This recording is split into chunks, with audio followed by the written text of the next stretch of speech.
Я да видим какво очаква рачетата за месец ноември. Краля на чашите. Ето, че ще дойде любимият човек.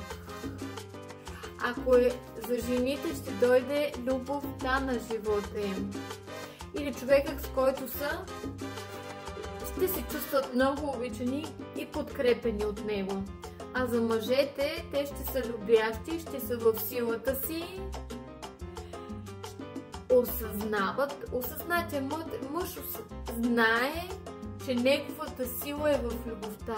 Не в килограмите, не в мускулите, а в това колко той може да се грижи за по-слабия и да го повдига, да му помага, а не да наделява на него. Още една картичка. Ще си трудите, ще имате, труда ви ще се възнагради. Било то в къщи, с грижа към близките, било то в работата. И още една картичка. Ето я.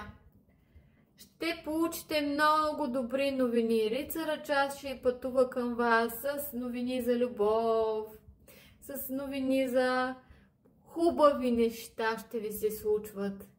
Само хубави новини ще получавате. За лична тара консултация пишете ми или ми се обадете.